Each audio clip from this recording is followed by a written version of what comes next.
Hello and welcome to the recipe run through for the rum and raisin fudge. More information such as the ingredients and the method can be found on my website at rosiebaker.com. My partner Chris will be the hands today as I'm not feeling very well and he's a lot stronger than me and you need some arm muscle to make this recipe. Before we get started, we're going to run through the ingredients with you. Okay, so we're going to have a 600 milliliter tub of double cream, 65 grams of unsalted butter, 650 grams of caster sugar, a teaspoon of liquid glucose, 80 grams of white chocolate. It doesn't have to be really good quality, you can use whatever one for this, a teaspoon of vanilla extract,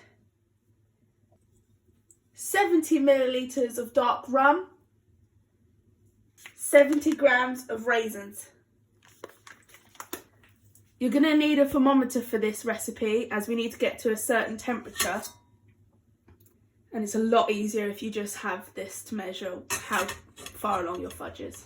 So first you're going to add to your pan your double cream, your caster sugar, your glucose and your butter.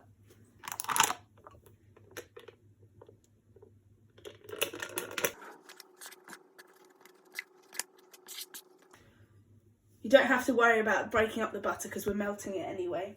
Caster sugar. And a teaspoon of liquid glucose.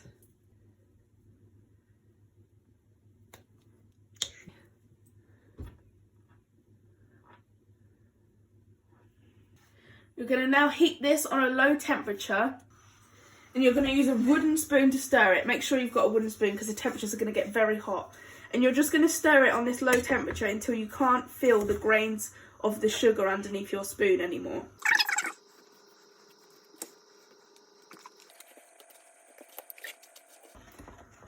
Chris has now got the mixture to where there's no caster sugar left underneath his spoon, so it's all melted away.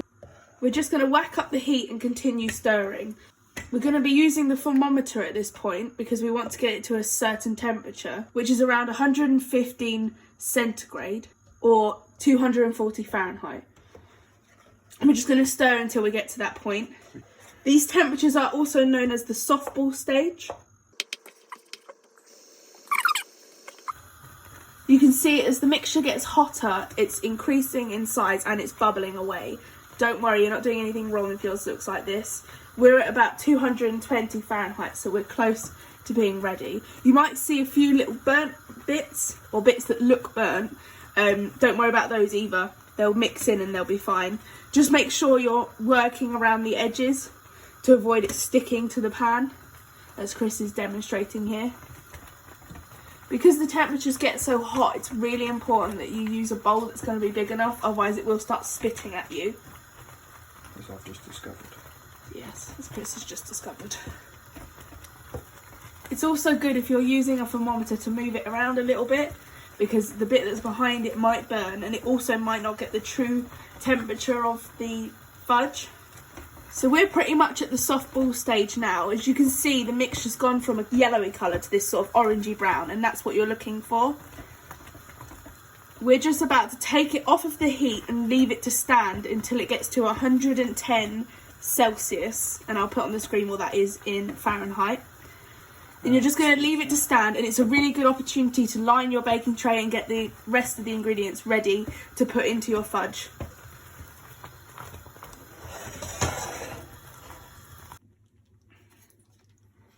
So our baking tray is 26 centimetres by 26 centimetres, which is about as big as you want, and it will give sort of the standard size of fudge when you cut it.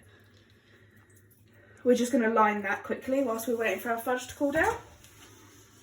Now, if you don't have a thermometer or can't buy one or can't find one in the shops, then softball stage is when you can drop a little bit of the mixture into cold water and it will form into a small ball when you squeeze it. Likewise, if you don't have a thermometer for this step, you're just waiting until there's a film on top of it. Ours has now gotten to the stage where we have the film on top and it's gone this lovely brown colour. So we're now going to add in all of our other ingredients. So that's the white chocolate and raisins, the vanilla extract and the rum.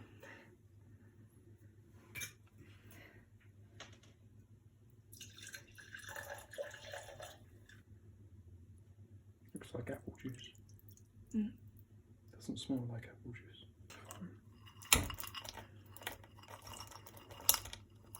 Just add it all on top. Chris always likes to add a little extra kick. Right, and you're just going to stir these in. The rum will sizzle as you start to stir.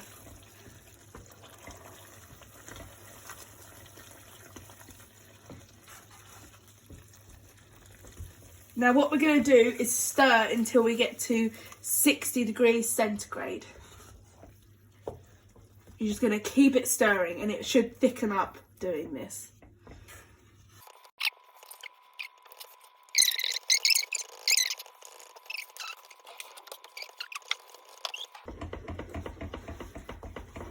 Chris has now been stirring this for about 20 minutes, give or take, and we're now ready to pop it into our lined tin. So we're just going to put the fudge to one side and get our tin out. Ooh. Chris is making sure he gets every last little bit.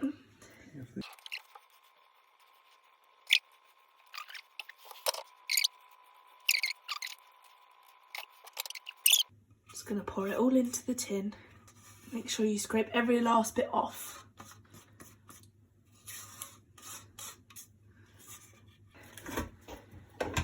As you can see, you don't need to level it off at all. It sort of does that itself because it's still in a liquid form. We're going to leave this to set overnight. You can set it quicker in the fridge if you want to, but it will set at room temperature.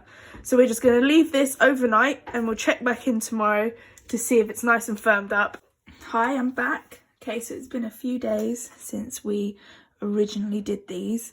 It's just been a really busy time for us, so I haven't got around to filming this little bit about the fudge. Chris did end up putting it into the fridge to set because he likes a sort of firmer taste. With this homemade recipe of fudge, it is quite creamy and soft. It's not quite like shop bought fudge. So he puts it into the fridge to cool it down and set it firmer. So you can do that too, but if you want just a creamy, nice, soft fudge, then I'd leave it out to set. So I'm just going to get this out and prepare it now into its small pieces.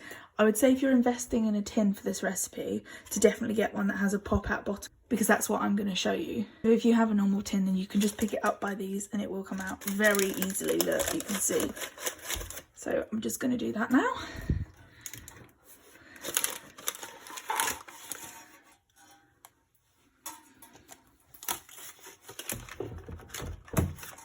Looks like we've had some escaping fudge, which isn't very good. Look, lumps falling off the side. Chris must have cut a hole in the baking paper when he made it.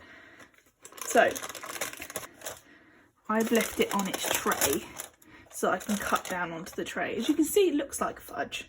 And these imperfections here, if you don't want them, then when you're pouring it out, I would say just level it off. But honestly, they don't affect the taste at all.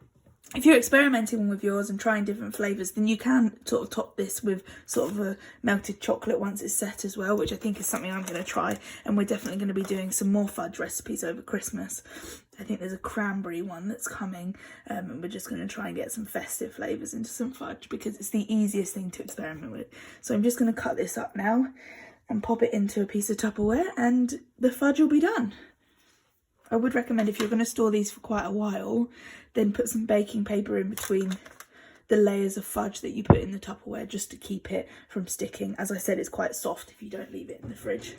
So I'm going to cut this into quite a few pieces. We'll see.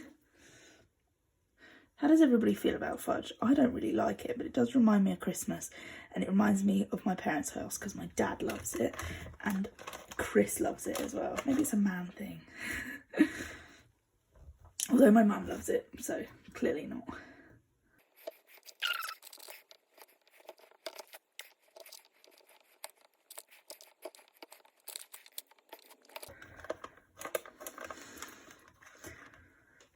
Right, so there we go. Perfect pieces of fudge.